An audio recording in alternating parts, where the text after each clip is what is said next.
Hey, what's up everyone? This is Anthony from Anthony's Customs, and for this review we are looking at the DC Universe Classics Cyborg figures. Now you're probably looking at this and going, those are the same figure. Why are you showing us two of the same?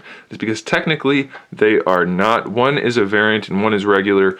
The regular one has two regular hands, and then his right hand can be swapped out with these two different sonic arms or whatever they are. I don't know.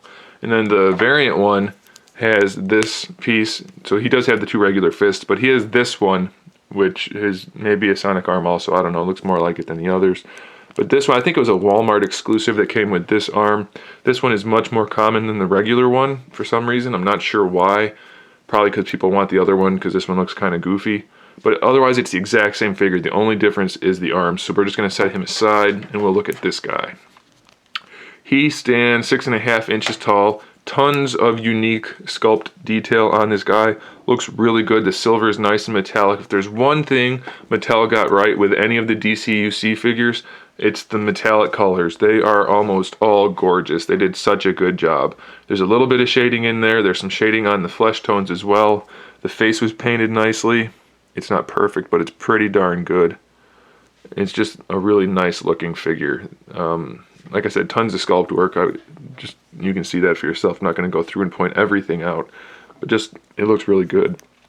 The head articulation, he does look up and down a little bit, not a bunch. Side to side, no problem. Shoulders are a little limited due to this little thingy up here. It'll catch up at the top, but it works pretty well. Bicep swivel, no problem.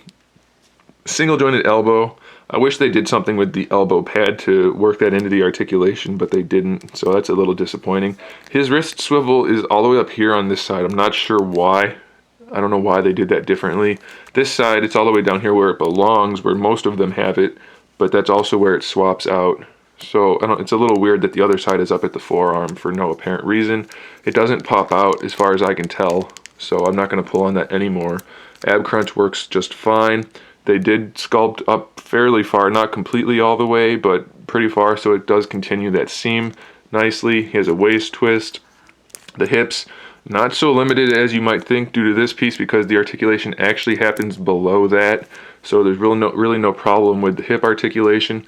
The knees, similar to the elbows, I wish they'd worked in that knee pad, but they didn't. Still full range of motion. There is a thigh swivel, but that's hidden inside those ridge lines there.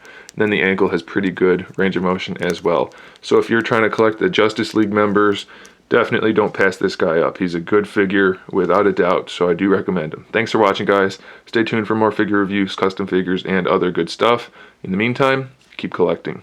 Oh wait, I want to point out, I hope you didn't leave yet. I want to point out, I'm not positive he comes with an extra fist. I never got one, but I bought him loose. I forgot to check again. But if you buy the version with the big cone hand, he may not have the fist to replace it. It might just be that the variant doesn't come with that, so I'm not positive. Alright guys, now you can go. Thanks for watching. Bye.